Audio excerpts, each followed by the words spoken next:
Bronx. The Bronx is not as bad as it was. As I said, it's now 6.2. It was 7.8. But the Bronx is high. And they're down from 7.8, but that's not good enough. Relatively, they are still high. We have to focus on the Bronx. The Bronx should be the place that gets the most vaccines, the most testing, because that's where you have the highest positivity, and by the way, that's where you have the most vulnerable communities, Black, Hispanic, and poor communities. So focus on the Bronx. Here's the slide that I love, nobody loves. The opening the economy is the red valve, the economic valve. You watch the gauges so you calibrate reopening. Watch the infection rate, watch the hospitalization rate, watch the positivity rate. And depending on those numbers, you open the economic valve or you slow the economic valve. The numbers are all going down. So now is the time to start doing more reopening. If the numbers change, if those dials change, then you close the valve, which we have done a number of times. This has been a constant calibration by data to what the virus is doing. Virus moves left, we move left. Virus moves right, we move right. Reopening New York City restaurants are now at 25%. They're 50% statewide. They're 50% in Connecticut.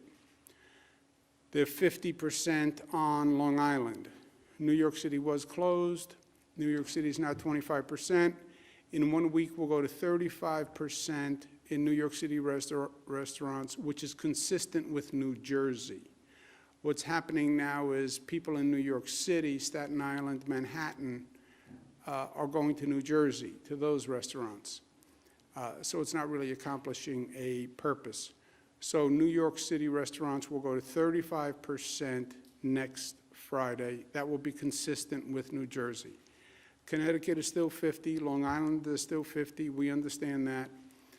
But we're responding to the data. Obviously, we're more sensitive to New York City because of the density, the concentration, the history. But we're headed in the right direction. We're making progress. If the numbers continue to be good, we'll continue to make progress. President Biden, I think, is exactly right. I've said this from day one. I respect local governments and their role in education. But schools must open. Schools must open. Vaccinate the teachers.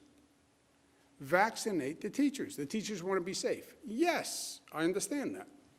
I've spoken to dozens of teachers. Vaccinate the teachers. They are in the included class.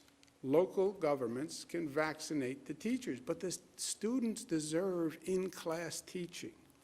This remote learning is a poor substitute for in-class teaching. And this remote learning, when they do the studies, it will show discrimination in education caused by remote learning. It will show, this is my bet, it will show poorer families, Black families, Hispanic families, those children did not do as well in remote learning. They didn't have the equipment, they didn't have the access, they didn't have people to help them. Every day you're not in class is a furtherance of discrimination in education. And the great irony is, education was the great equalizer, right? Education said, I don't care how much money you have, where you grow up, you can become the President of the United States. Now there's a caveat. If you have a computer, if you have internet access, if you have someone to help you on the computer. So in-class teaching as soon as possible. Students deserve it. The parents need it. You're not going to reopen the economy without parents having children in school so parents can go on with their life and work. Also, keeping people at home. This has caused a whole set of ancillary issues that we're not even familiar with. Domestic violence is up, substance abuse is up, mental health issues are up. So, open the schools. And the local government should be aggressive on in-class teaching, unless there's a community or school that has an infection spike. That is different. That is different. But if the school doesn't have an infection spike, and if the school is safer than the surrounding community, then why isn't the school open 5 days a week? Well, the teachers have concerns. Legitimate. Get the teachers a vaccination. Vaccinate teachers, reopen schools. Nursing home residents have now all been offered the vaccine. 100% of nursing home residents have all been offered the vaccine. 100% of nursing home staff has all been offered the vaccine. 73% of nursing home residents have taken the vaccine, which is probably the highest number we have of any subgroup, if you will. 73% are now vaccinated. The DOH is going to put out guidance, but they recommend reopening visitation for nursing homes. This is going to be a very big deal for nursing home residents and families. The guidance is going to be in accordance with CMS and CDC on visitation of residents in nursing homes. They have very specific guidelines. DOH is going to recommend that visitors take a rapid test before entry, and DOH will provide those rapid tests to nursing homes cost-free. Rapid test is very quick, it's not intrusive, and that's a DOH recommendation, and they'll provide the rapid tests to nursing homes. I've said from the beginning, I believe reopening is going to be accelerated by testing. And we've been moving down that path. Open up the Buffalo Bills Stadium with testing. Open up catering halls, weddings with testing. If a person is tested and is negative, then you can reopen. I went to visit the President of the United States. I took a test, and I was negative, and I could see the President of the United States. Why? Because I took a test, and I was negative. Well, if you take a test and you're negative, why can't I go to a movie theater? Why can't I see a play? So I believe that testing is the key to accelerating the reopening of the economy. But you have to have the volume of testing. And we're opening rapid testing sites as we speak. We're opening 11 in the New York City area right now. Cost is less than $30, not to diminish $30, but it's less than $30. It takes 30 minutes or less, 30 and 30. It's an FDA-approved antigen test. It gives you peace of mind. You know, everybody wants to know, do I have COVID? Am I infectious for other people? It gives you peace of mind, and we can use it as a way to reopen the economy. These are the sites in New York City that become effective today. So we're going to be reopening more of these, but I think this is going to be a big advantage for the state of New York. And again, those sites open today. And it will accelerate our economic reopening prior to reaching herd immunity where everybody has a vaccine, which is June, July. February, March, April, May, June, July. Let's accelerate that period of time. And I think testing is going to be an opportunity to do that. Testing is also an opportunity to reopen colleges, and we're going to be doing that. They have to test at least 25% of the total on-campus students, faculty, staff on a weekly basis, and are required to go on pause unless the rate exceeds 5%. If it's under 5%, they can operate. If it's over 5% on a 14-day average, then they have to go on pause. So 5% is the line. Colleges that are not testing 25% of the population weekly must go on pause if they have 100 individuals test positive. So if a college doesn't want to live with the 100 individual standard, test 25% of your people, and if you're under 5, God bless America. We talk about reopening.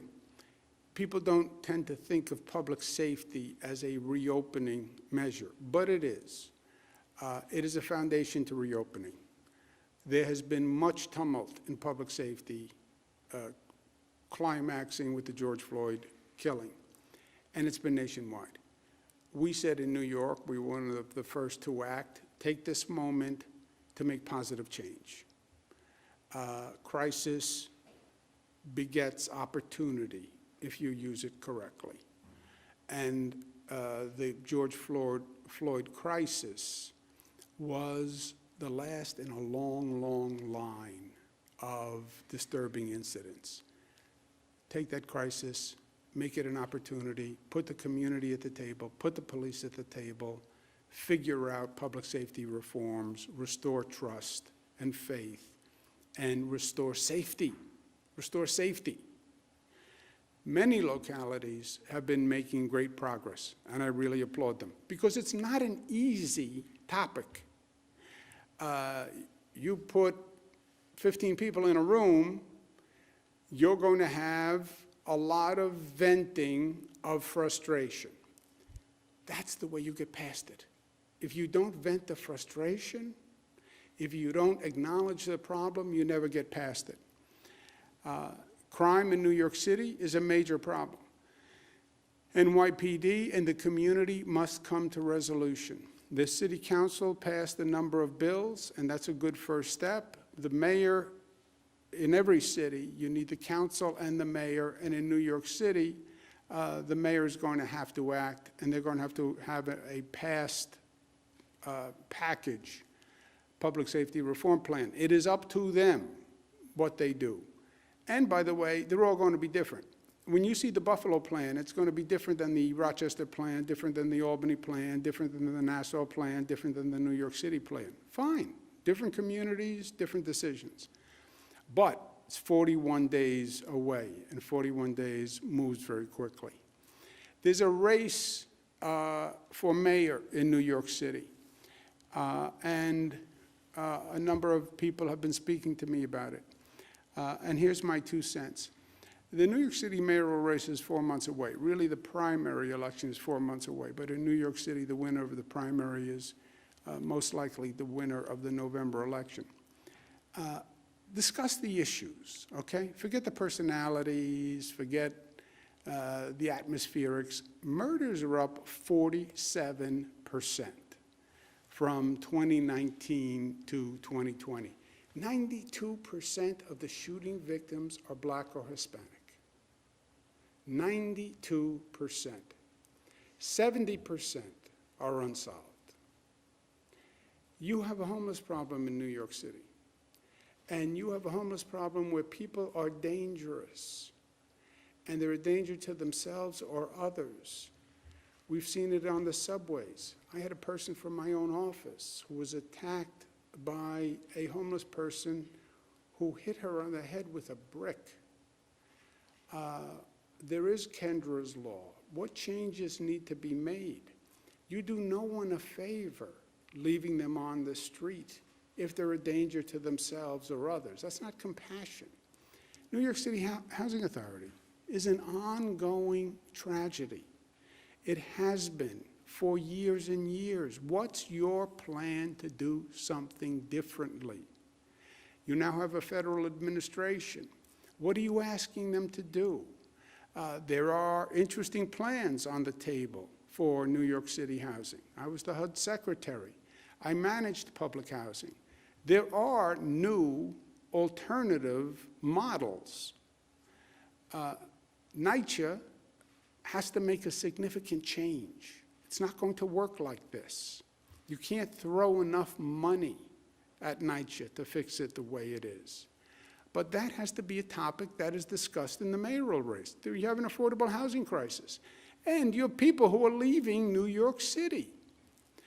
This is what should be discussed in the New York City mayoral race. People ask me, am I going to make an endorsement in the New York City race?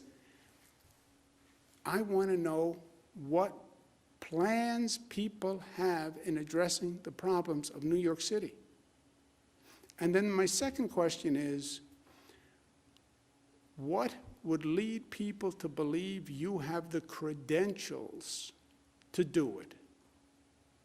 Because we've made this mistake before. What have you managed before? You now want to manage one of the largest corporations in the world. What have you managed before? What have you accomplished before? This is not about rhetoric. This is not about slogans. You need a real manager with a real vision who can really get things done. And that's what the mayoral race should be about, and that should be the conversation.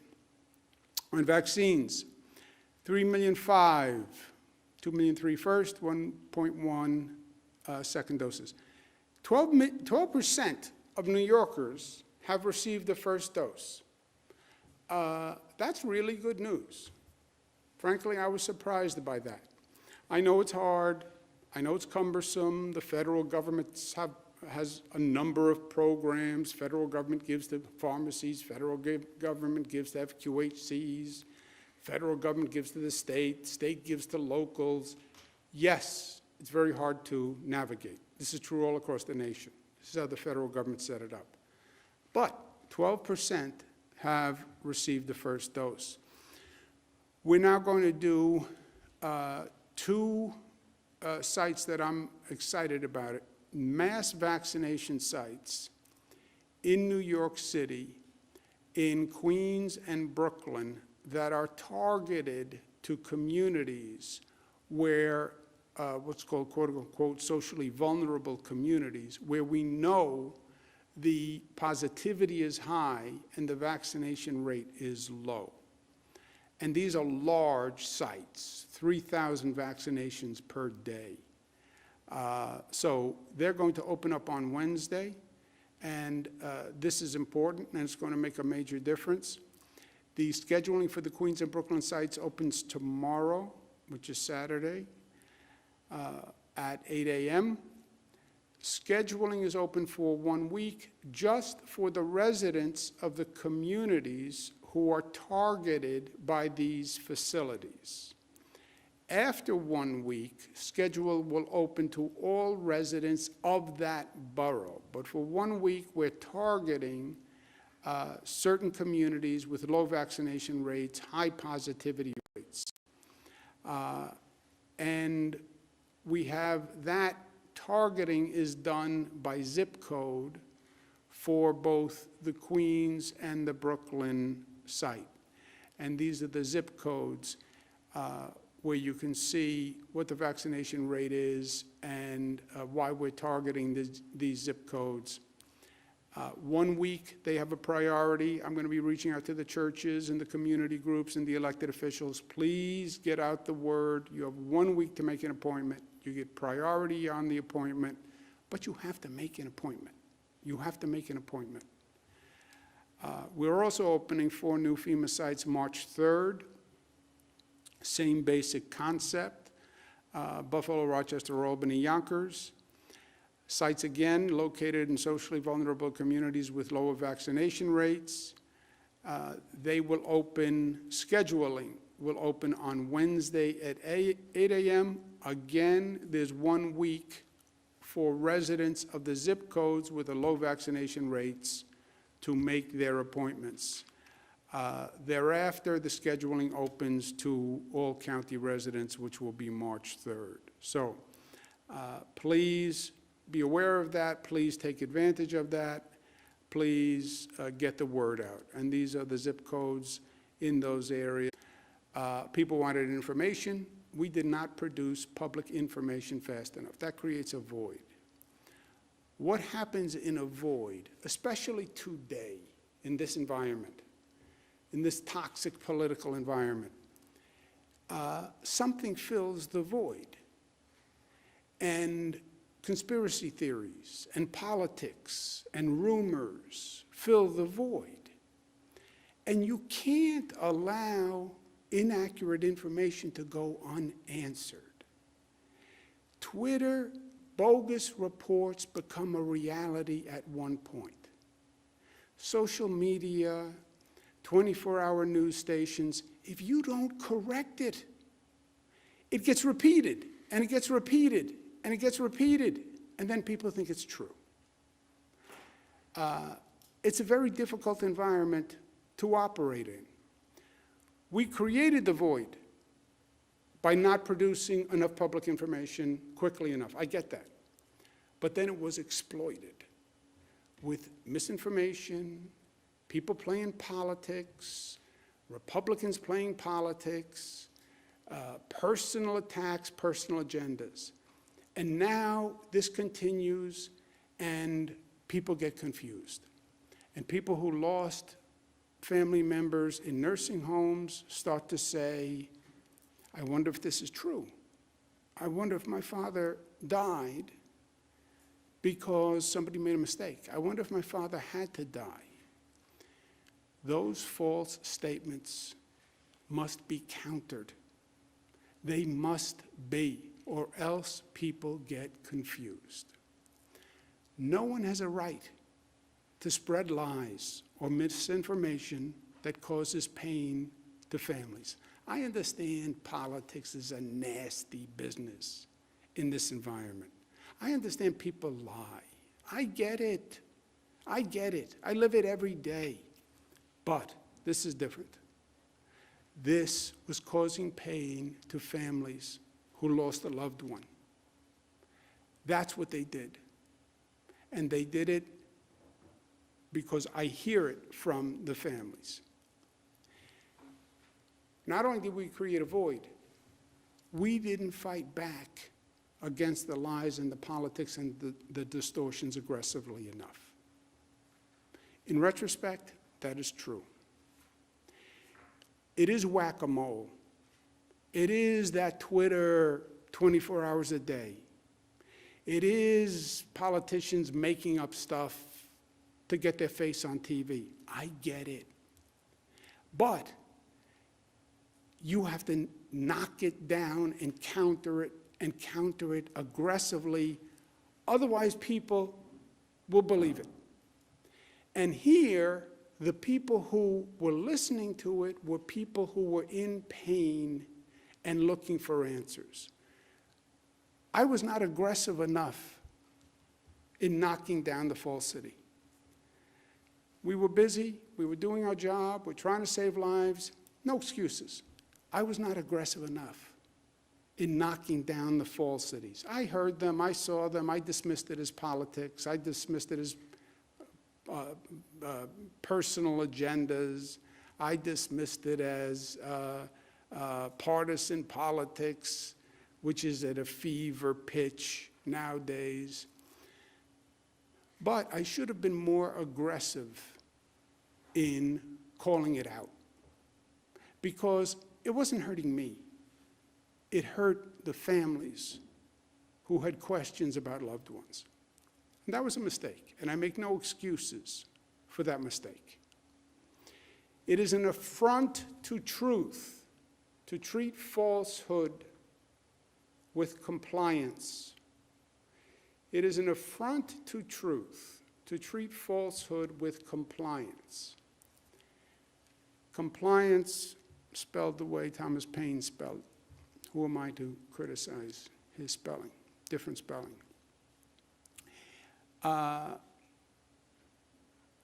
I did not aggressively enough, we did not aggressively enough take on the misinformation that caused people pain.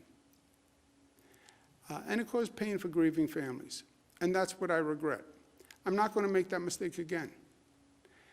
If you're lying to the people of the state of New York, I'm going to call it out. If you are lying in a report, I'm going to call it out. If you're lying in a newspaper because you have your own partisan agenda, I'm going to call it out. I said to the people of the state of New York when I was first elected, I'm here to fight for you. That's my job. I was elected Attorney General. I said, I will represent you. I will fight for you. And I will fight as hard as I can for you. Fighting for the people of New York is fighting for the truth for New Yorkers. I'm not going to let New Yorkers be lied to. I'm not going to let you hurt New Yorkers by lying about what happened surrounding the death of a loved one. I see that as my job, and I'm going to do it aggressively, because you have no right to lie, and you have no right to hurt people. I don't care if it's your politics. You can't lie and cause pain to people who are innocent bystanders to all of this. So I'm going to take on the lies and the unscrupulous actors, especially when they cause pain and damage to New Yorkers. I should have done it before, and I should have done it more aggressively. There are facts. There are facts. And I've gone all through this terrible situation with the facts. And there are facts that I want nursing home families to know specifically, because I think the facts will help resolve one died. Remember what happened here. Loved one died in a hospital, in a nursing home. You didn't even get a chance to see them. You didn't get a chance to talk to them. Being in a nurse, having a person in a nursing home is a terrible situation to begin with, that they need a level of care that you can't provide.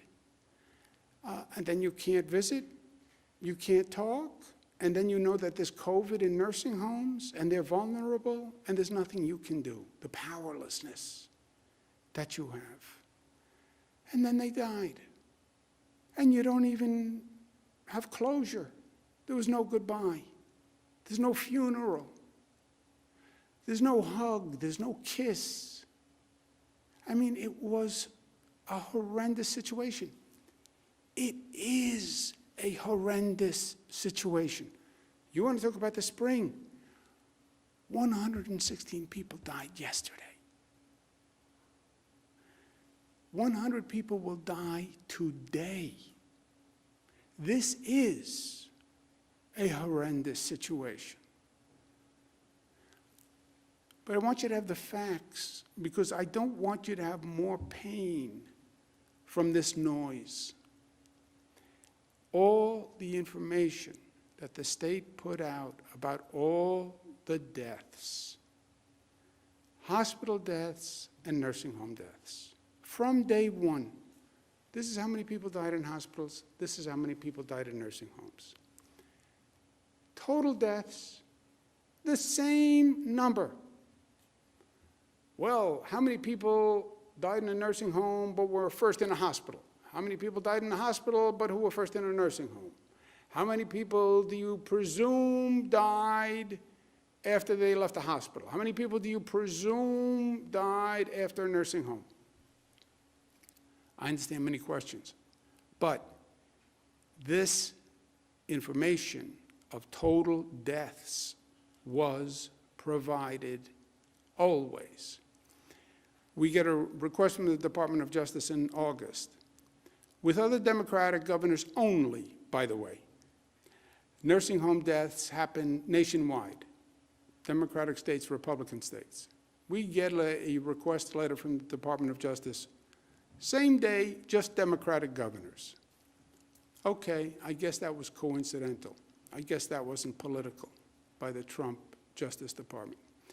We provided the Department of Justice with truthful information in our response. It is a lie to say any numbers were inaccurate. That is a lie.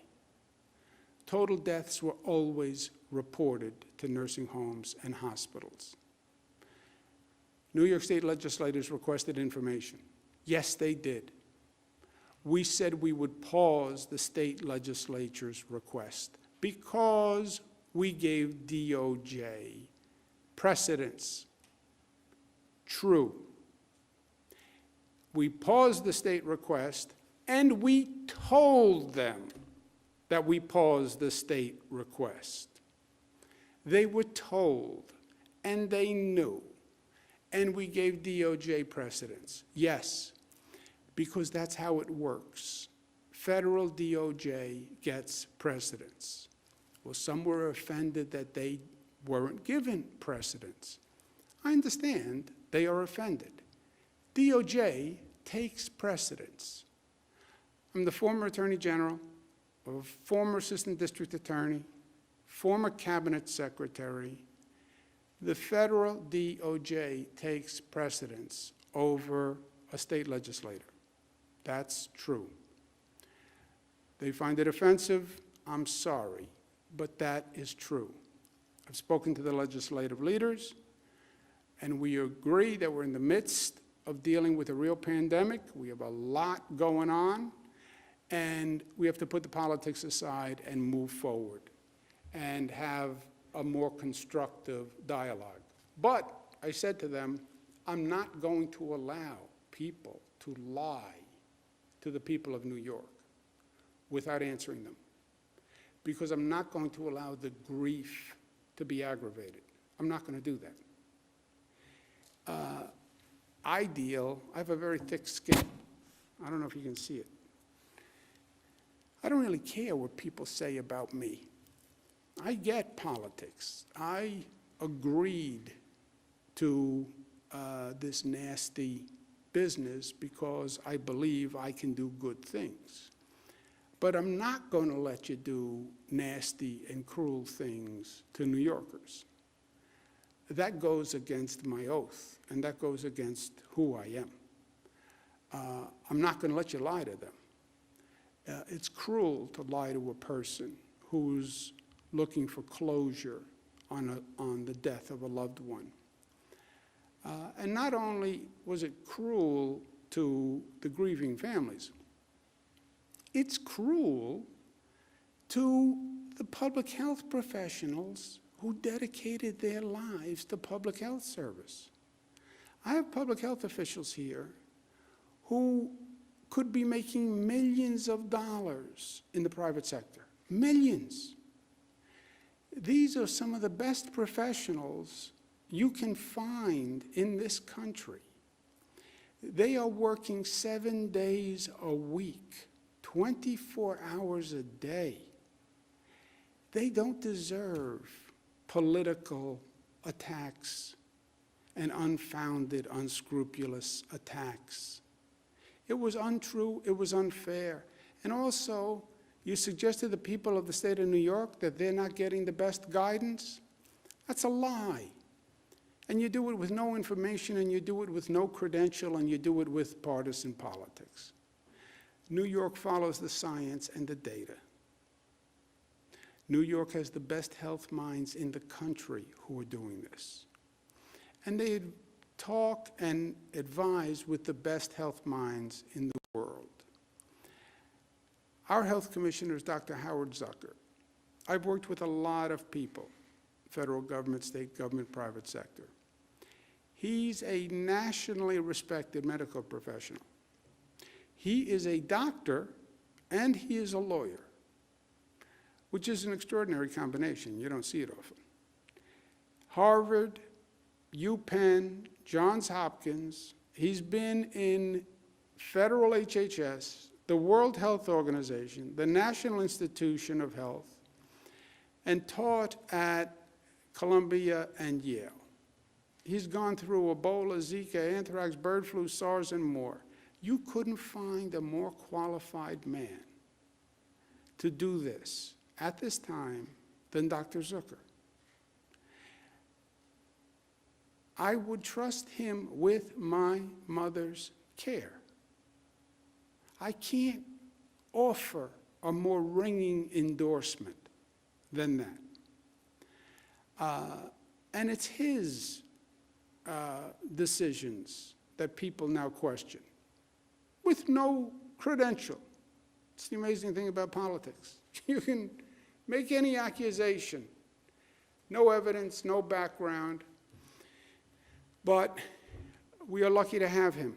And I'm sorry for the abuse that he's had to subject himself to do good things for the people of the state.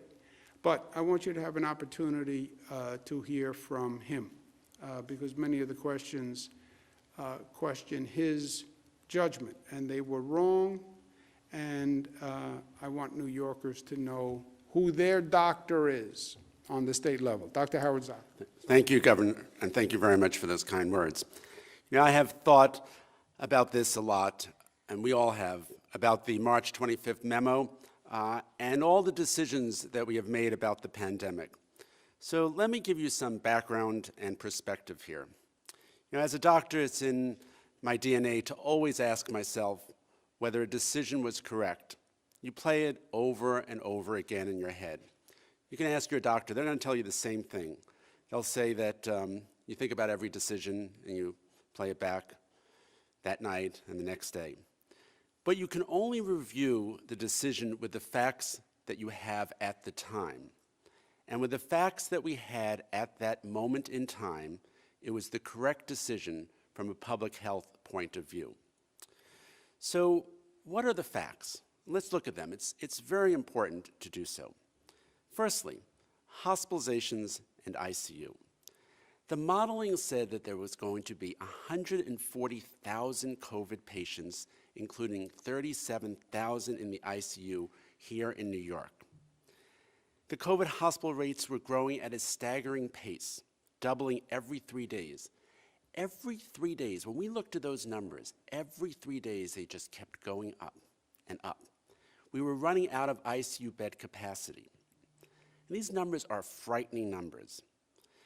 And so one should look at this from a practical point of view. So let's put this in some perspective. New York has 50,000 beds total in all of the state in the hospital. We have just 30,000 of those downstate, where the problem was primarily concentrated. We had 84,474 New Yorkers who went through the hospital with COVID from March 25th to May 10th. Now this goes back to my experience as an ICU director. You know, as an anesthesiologist, as an ICU physician, as a cardiologist, I literally saw this picture in my head of the National Guard squeezing an ambu bag attached to a breathing tube for a patient, obviously intubated, working in shifts to keep people alive. This is what happens, and the image of just all of these beds filled with individuals lying there with a breathing tube and someone squeezing a bag to keep them alive. That's what happens when you have 37,000 patients intubated. I'm telling you from experience, it's frightening. For anyone who thinks that these models were an exaggeration, I suggest you go back and look at the great influenza before we had some of these medical technologies back in 1918. Or better still, we could just go and look at Italy on the television every day back at that time. And they have a sophisticated healthcare system. So the question is, what does one do? You protect the entire healthcare delivery system to save lives and to flatten the curve. And remember what the goal was and still is, to flatten the curve so that you can accommodate the influx of ill patients into hospitals and also to decrease the number of cases as well. And that's what happens when you flatten the curve. You need to protect the healthcare system by balancing the patient load. People die if you cannot get them into the hospital, or staff are overstretched as a result of those numbers. It was also important, and as important, and still is, to protect the nursing home residents. So how do you do that? Well, if people are in the hospital and they don't need to be in the hospital, you send them home, right? Everyone knows that you would not want your relative, you would not want them staying in a hospital if they were ready to go home. I don't know how many times people said to me when I took care of patients, can we go home? Can he go home? Can she go home? Right? You want them to go home. You don't want to risk a hospital infection. You don't want to risk all the mental health effects of having someone, particularly those who are elderly, stay in the hospital. There are a lot of issues that happen. I remember when my own dad was in the hospital when he was elderly in the 90s, and all the effects of having someone that age lying in a hospital bed with him trying to climb out of the bed, and all the confusion and all the issues that happen. There's an old doctor adage, which is the worst place to be when you have recovered is the hospital. So where is home? Well, for these residents, it's the nursing home, right? For others, it's going home, it's going back to your family, your relative, your loved ones, your friend, and some, and many people just home alone. Those are the facts of the situation. Go home when you're better. So how do you do that, right? This is the big question. How do you do that? Well, for the nursing homes, there are criteria, and let me quickly just provide you with a few sentences because these are the criteria from the federal government, right? There's the CMS guidance. That's a March 13th guidance, and I'm going to quote from it. Nursing homes should admit any individuals that they would normally admit to their facility, including individuals from hospitals where a case of COVID-19 is present. A nursing home can accept a resident diagnosed with COVID from a hospital, end quote, as long as the facility follows the transmission-based precautions. I will add that, and it's very important. The CDC guidance says, on March 23rd, and I quote, the COVID-19 patients from hospitals should go to the facility with the ability to adhere to infection preventions and control recommendations for care of COVID-19 patients. Preferably, patients would be placed at a facility that has already cared for COVID-19 cases, end quote. Now, New York State has mandated cohorting, infection controls, PPE, and many other things to care for the nursing home residents. And as always, they could not accept, if they could not accept a patient, they should not admit the patient. It is against the law to take someone that they cannot care for. We simply said, you cannot deny admission based on COVID status. We never said you must accept. We said you can't deny it. So now, a little bit in retrospect. So as we reflect back, what happened? Well, I have repeatedly presented the facts on how COVID got into these nursing homes. The answer is, it came in through the staff. We found 37,000 staff that had been infected. It came in asymptomatically. It came in inadvertently by dedicated staff. No one is criticizing the staff for this. You know, we were back at a time when we didn't even know about asymptomatic spread. We didn't even know that you must wear a mask. The facts we had then were so few compared to what we know now.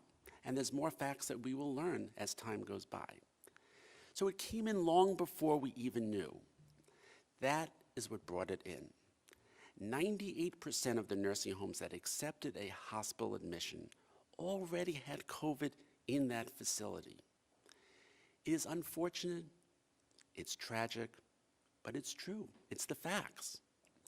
132 facilities that never took a COVID admission from a hospital still had COVID fatalities. March 25th was not the driver of COVID infections. It was not the driver of COVID fatalities. The facts are the facts. Now let's look at the timeline. And this is very important to hear. Since May, no resident has been admitted into the facility without a negative test. We still have restricted visitation. And the staff are the only ones coming in, and they're tested twice a week. And yet, we are still seeing nursing home outbreaks and fatalities. The same rate of nursing home fatalities as we saw before March 25th, after March 25th, and in the fall and winter. And if you just take New York aside for a second, put it aside, and you look at the rest of the country, the states that did not do this or have any memo, they still have thousands of nursing home deaths. The fatality rate then and now is consistent with community spread. I've said this all along, what happens in the community happens in the nursing homes. So what if we hadn't done March 25th? Hospital beds that ended up saving lives would not have been available because they would have been occupied by someone who could have been discharged. And I can see this scenario, people saying, well, there was someone who could have left and gone back to their home, a nursing home or back to home, and you left them in a hospital bed, and that bed could have helped another individual who needed that bed. Because remember, the modeling, 140,000 hospitalizations, 37,000 in the ICU. Those are the models. You make the decisions based on the information that you have at the time. We made the right public health decision at the time, and faced with the same facts, we would make the same decisions again. And just as a personal note, I feel for all the families who lost someone. I often think about the sorrow that they've experienced because of their loss. I do hope that they find the strength and the memories of their loved ones. I believe in my heart and my head that's the only thing that helps get us through. It got me through when my father died, and I hope it gets all of you through during these difficult times as we move forward and fight this pandemic to the end. Thank you, Governor. Thank you very much, Doctor. I'm glad New Yorkers had the opportunity to hear from Dr. Zucker. Of course, his credentials are impeccable. But when you hear the facts from him, you hear the reasoning from him, you understand why these decisions were made. And you understand the decisions were right. The hospitals were being overwhelmed. People needed acute care in those hospitals. They needed the ventilators, Lord knows. They needed the nurses. They needed the intensive care. And the people who were coming from the nursing homes were only going to nursing homes who said by law they could handle them. And 98% of those nursing homes had COVID already. What's most informative, I think, the rate of death in nursing homes before the March 25th memo, which was then superseded in May 2nd, the duration of the memo, the rate of death in nursing homes was the same before as it is after. And if anyone had the perfect answer to nursing home deaths, and if anyone tells you they do, they're lying, because people are going to die in nursing homes today.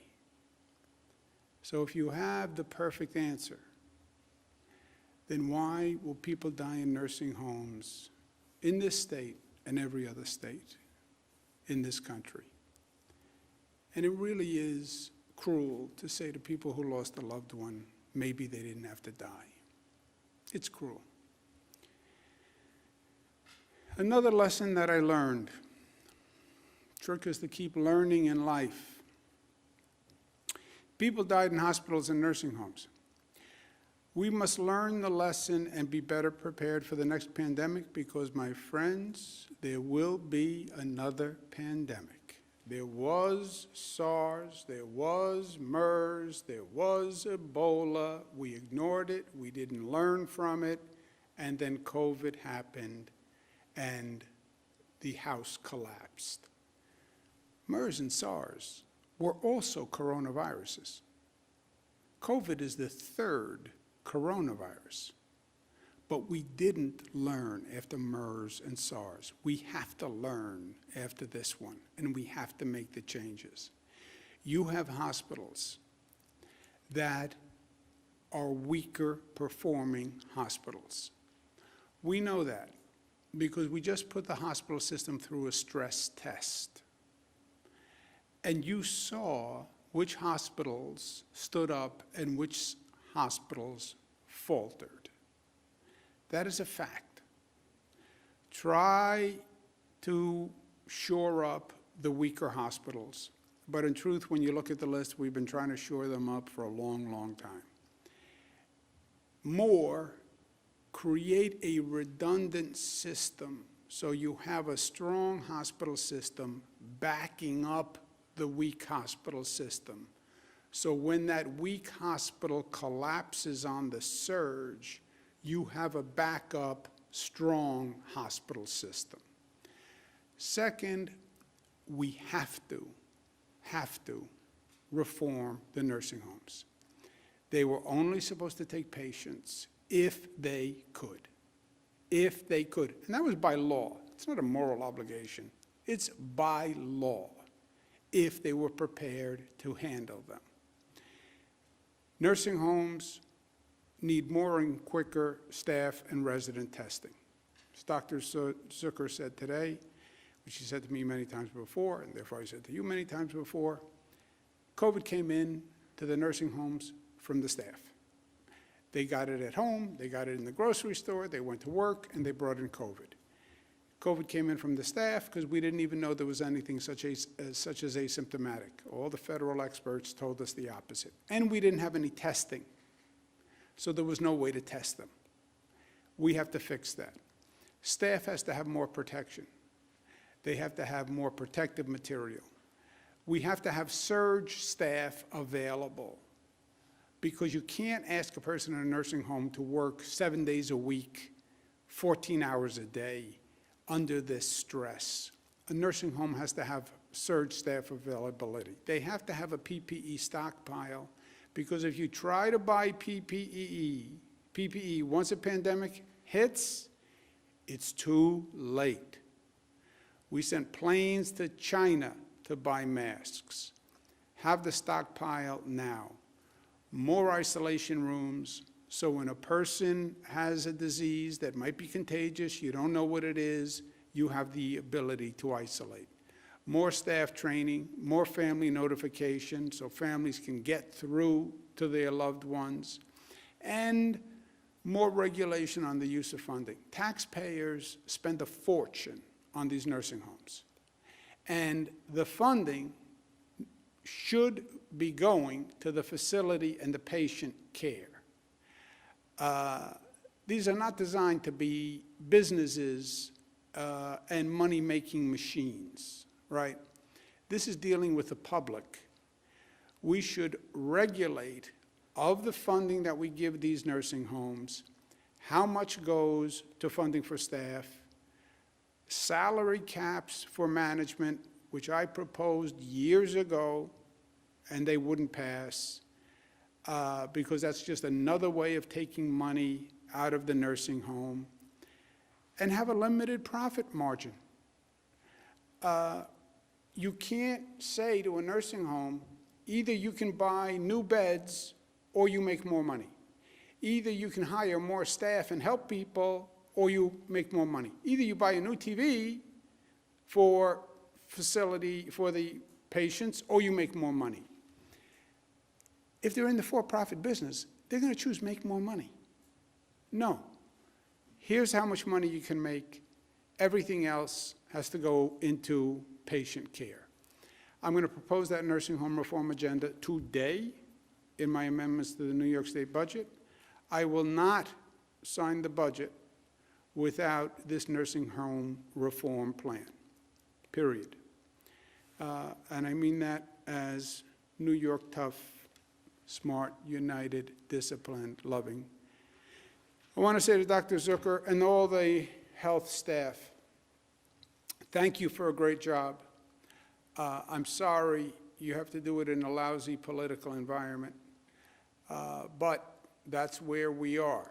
I'm sorry that you had to deal with COVID. I'm sorry that you had to deal with the pandemic. I'm sorry that you had to miss your family working 7 days a week. And I'm sorry that you have to be abused in the partisan politics of the day. We should have provided more public information sooner.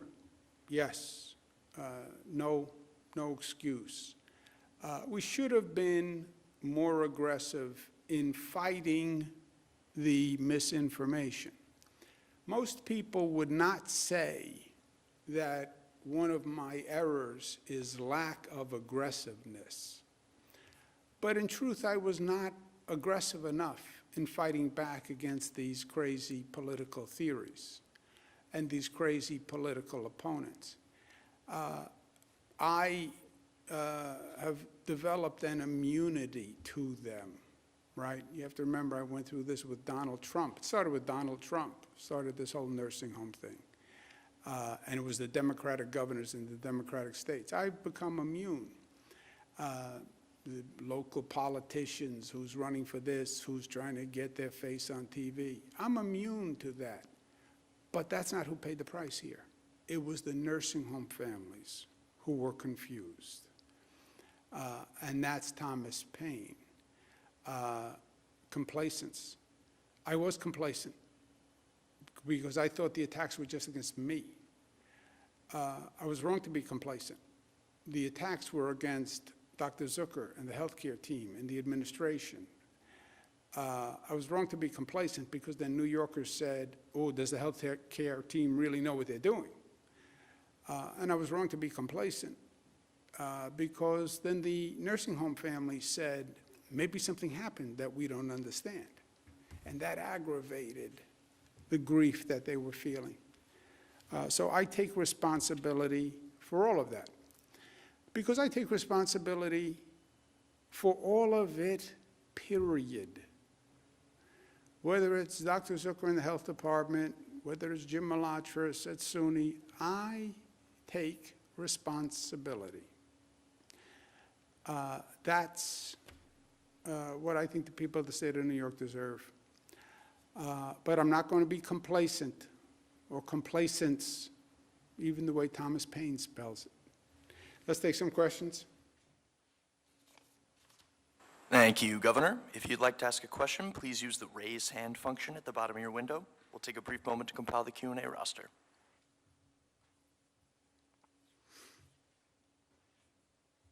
Governor, your first question comes from Karina Gary at WUTR-TV. Karina, your line is now open. Please unmute your microphone.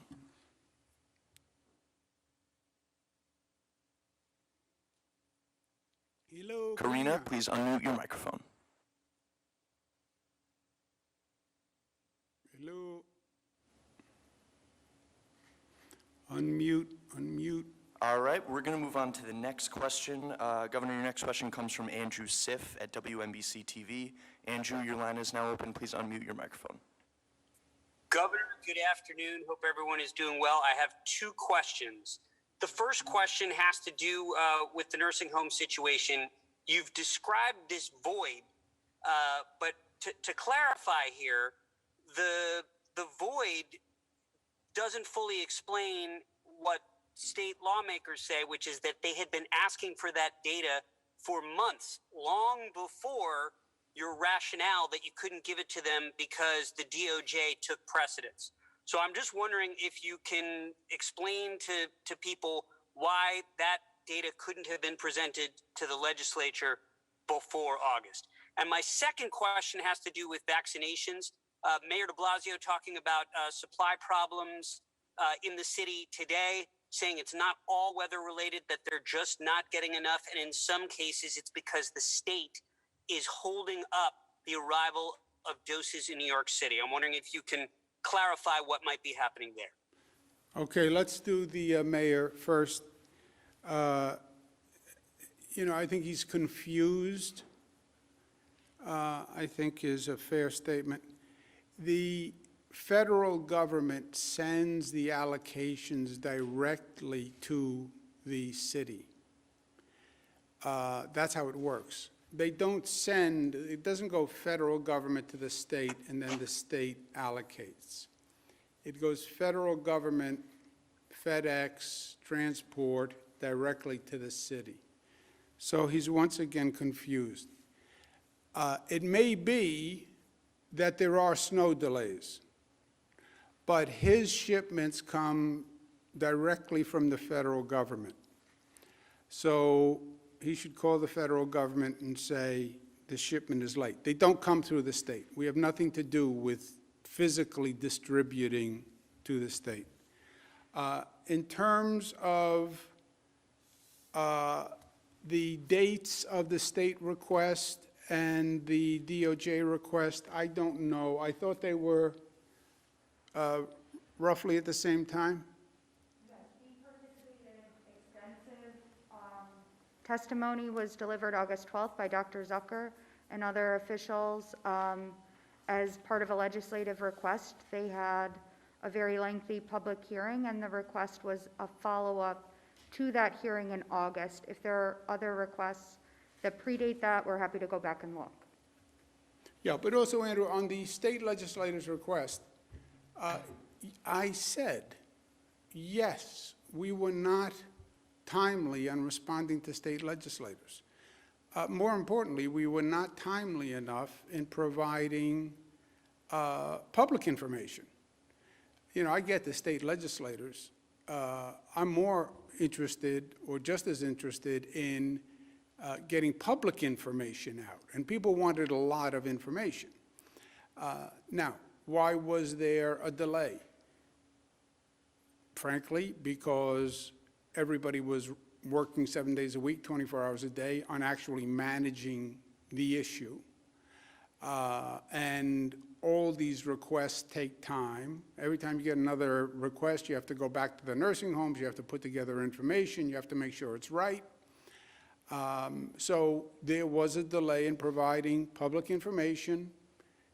Once there's a delay, then people say, oh, I wonder why they're not providing the information, and they come up with theories. Or just you create a void, and then people can add their own theories, right? So Donald Trump adds a theory, everybody adds a theory, and it's a distraction from their issue in politics, right? Anyway, we'll leave the politics out of it. But I said to the state legislator, yes, we were slow in responding to you. And we told them we were slow in responding to them. And just to be a little hyper-technical, we told them, and they implicitly agreed to the delay. And I'll tell you why you know, Andrew. Because your follow-up question would have been to the state legislator, well, when you didn't get a response, did you send a demand letter? Did you say, I'm going to subpoena the information if you didn't get it? Right? So it was an agreed-to delay, right? But I said to the legislative leaders, yes, I understand state legislators are offended in not getting the information. I get it. And we have a lot of work to do, and I want to take the tone down, and we have to do a budget, we have to do vaccinations, we have a lot of important work to do together, and that's what we should be focused on. But also, Andrew, they had all the numbers. There are only, there are two basic numbers. How many people died in hospitals and how many people died in nursing homes? Well, we want subsets of that. Okay, but they had the basic numbers all along. Next question. All right, Governor, next up we have Peter Haskell from WCBS 880. Peter, your line is now open. Please unmute your microphone.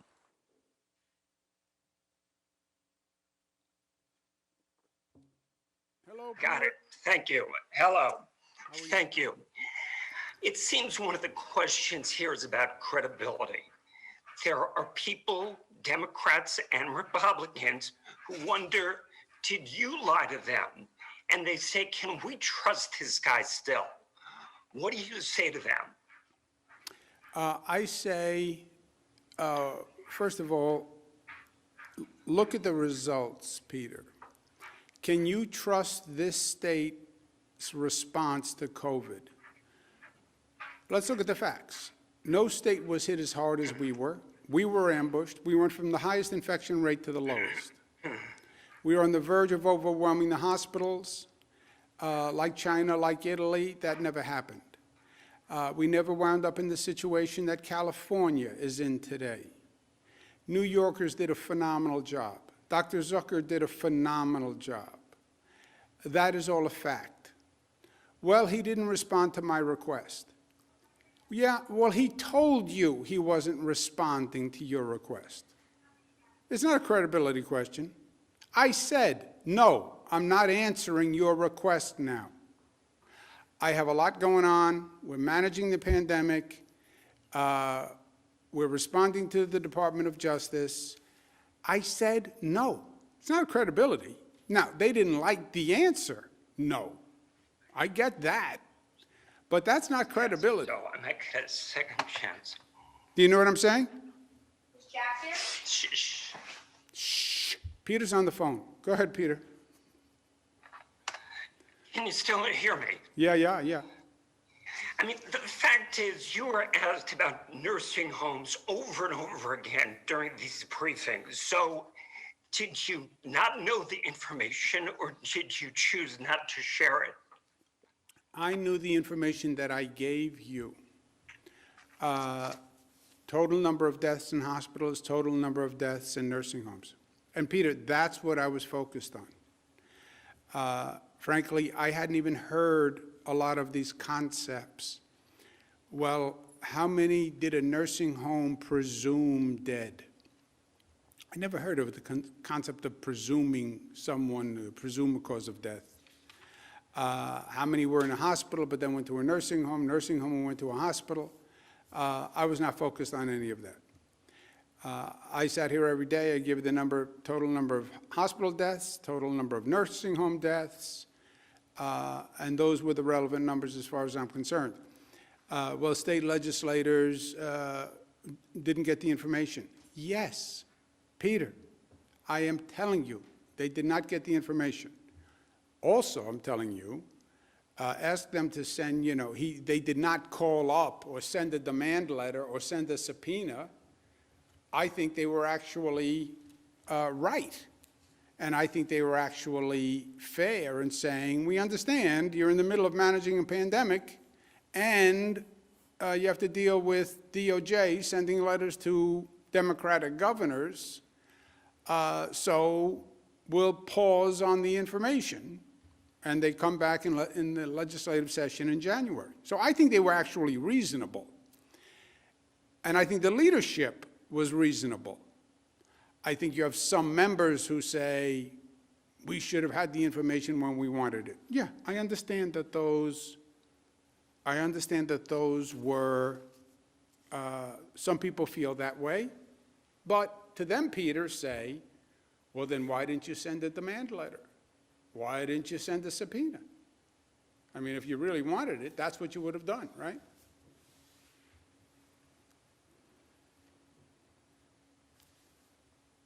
Gareth, do you have anything to add on that? I thought that was good.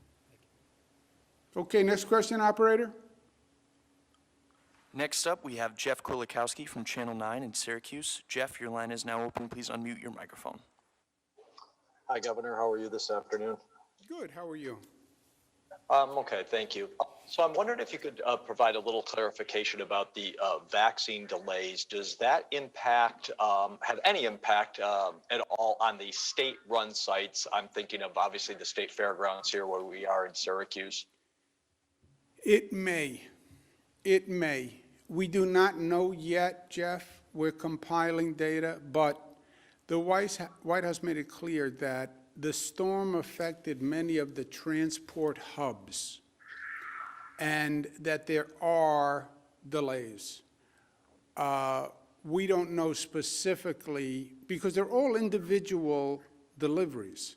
You know, it's amazing when you think about it, Jeff, but FedEx makes many of these deliveries.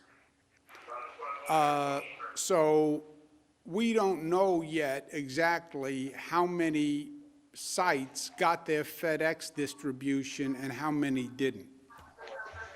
So how would you suggest people best track it? They'll be emailed if they're impacted, or what should we communicate to people tonight on the air? We will, no appointments have been impacted thus far. If there is any impact, we'll let you know right away. No, there hasn't been any impact yet, right? Correct. I mean, a lot of these sites are still using the weeks 1 through 9 allocation, and the weeks 10 allocations are the ones that have been delayed, and those are coming in slowly. Some have come in, many have not, but for the state sites, we're still using that weeks 1 through 9 allocation. So those appointments are still ongoing. If there is a delay, we'll notify people immediately, of course, and they'll just be postponed, not canceled. And just one last point, there is a CDC call today at 2 p.m. So if we get any additional information from the CDC at 2 o'clock, we'll put out a press release immediately following and make sure all the local governments are aware of any change in the situation.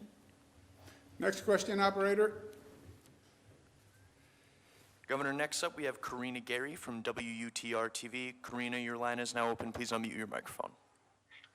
Hi, I'm so sorry about that earlier. That's all right. Welcome back. It happens. Thank you.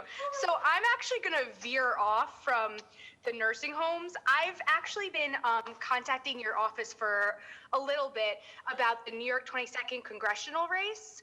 I'm not sure how familiar you are with it, but there were a lot of issues that came up, and actually the Oneida County Board of Election Commissioners had to resign, and only you can actually remove them. So if they hadn't resigned, you would have had to remove them. You know, we're really worried about everything we saw, what came up, all of their errors that came up. Is there anything that, you know, you can think of in terms of law that going forward where we can fix these type of issues? You know, it's a good question, and it was very concerning what happened. And I think it's the right thing that those election commissioners resigned, frankly.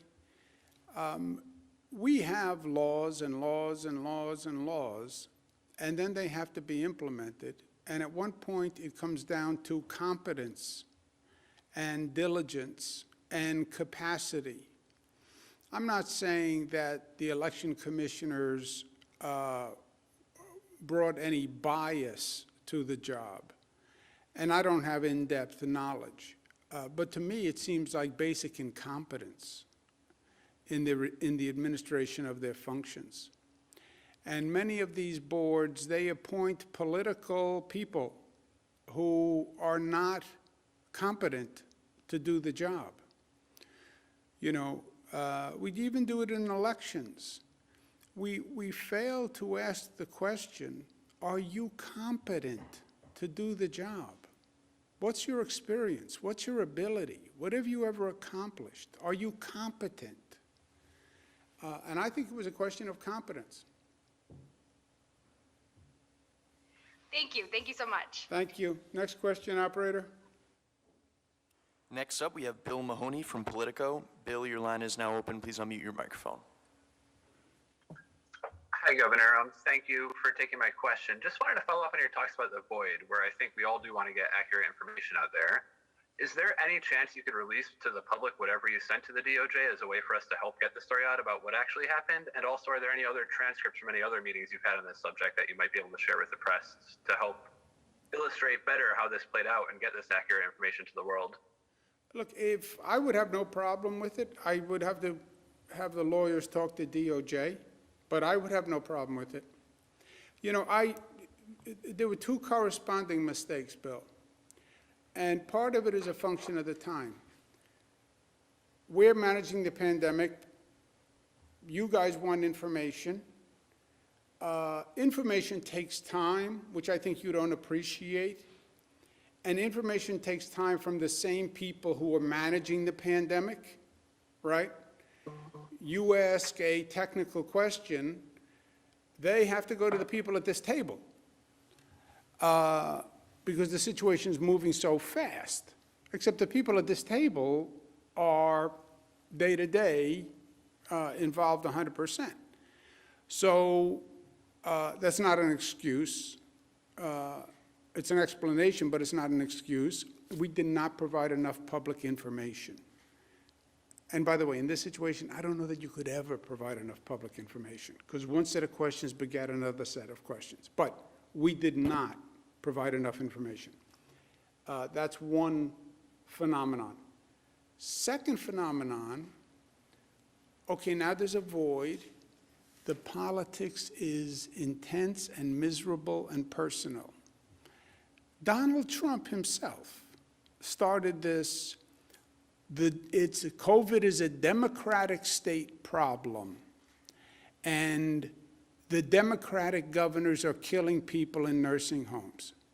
Remember, that was a national Republican strategy. It blew up when the nursing homes deaths happened in Republican states. And it didn't jive with the facts because New York is number 34. Forget all this other garbage. New York is number 34 in nursing home deaths. How is it so terrible a job if it's number 34 in nursing home deaths, and we had COVID before anybody else, and we had it worse than anyone else, and we had no notice, right? But then in the void, now all the local politicians, this one should call on the resignation of Dr. Zucker. Are you kidding me, Congressman?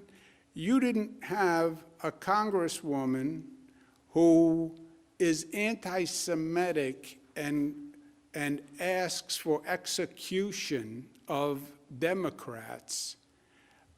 You supported her. Other congressperson, administration should resign. You were part of the insurrection at the Capitol where people died. I mean, but it's all this political toxicity, and then you get some people who have a personal agenda. Some people who have had a long-term problem with this office, which still goes on, where we believe there was unethical, if not illegal, activity. And that continues. So now you have that in the mix. But that all fills this void. Now, you could say, Bill, because you've covered this a long time, well, that's just another day in politics, right? Accusation, cross-accusation, you did this, I did this. That's just another day in politics, right? That's mudslinging.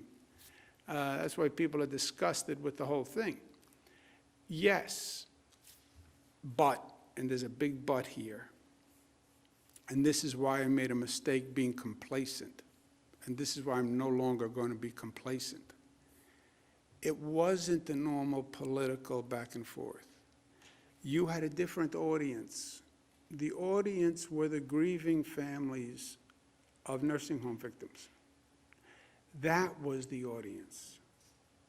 And it wasn't just the normal back and forth with you as a reporter and tweets and this garbage and that garbage, which I do dismiss, to tell you the truth. I don't even read Twitter.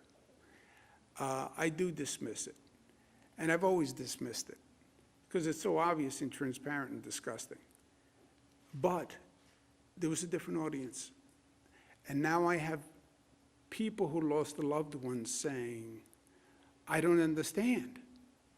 They're saying my father could have lived. I don't understand. They're saying my father only died because somebody came from a hospital, from a nursing home and brought COVID into the nursing home. And they're getting pieces of information, and they're listening to some of these real zealots spin these tales, and you look at the partisanship, Bill, but for a couple of exceptions where it's personal, it's all partisan. But the audience was different, and I made my complacence was wrong. I should have tamped down every attack because the audience hearing it didn't know that this is the normal political garbage, and it hurt them. That's what I feel badly about. I also think it's terrible that they attack the health department and Dr. Zucker, but that's just the normal ferocity in this political moment, right? But all this said, I am not going to be complacent anymore. I'm not. If there's a untrue, I understand there are newspapers with partisan agendas. They make it clear. I know, but some people still read those newspapers and think they're newspapers. I'm not going to allow false information or people who have a political agenda to make false statements without rebutting it. Because the Department of Health professionals don't deserve being criticized unfairly. Their credibility is important so that people know they're getting credible information.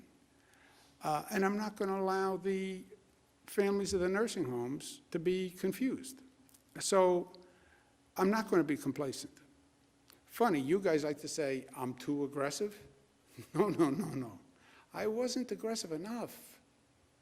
I didn't come back to you every time you retweeted some congressperson who is my political opponent, some county executive who ran against me. I never went back to you guys and said, hey, you know, there's a whole political backdrop here. I should have, because nursing home families were misled. But they now have all the facts. They have all the facts. They have all the facts. So should we expect? And we do have to move forward. And what I said to the legislative leaders, which is important, is, look, I get all this. And I get the legislators who are offended that they didn't get precedence on their report. I get it. But we have to do a budget. We have to do vaccines. And then we face probably the greatest challenge that this state has faced in modern history. We have to rebuild the economy. And right now we have a hemorrhaging situation. We have New York City hemorrhaging people and revenue. And this is going to be a problem for many urban environments. You know, Zoom, Bill, exposed people to a different world. I don't have to be at a place of work. I can be sitting in my den in my pajamas, and I can do work.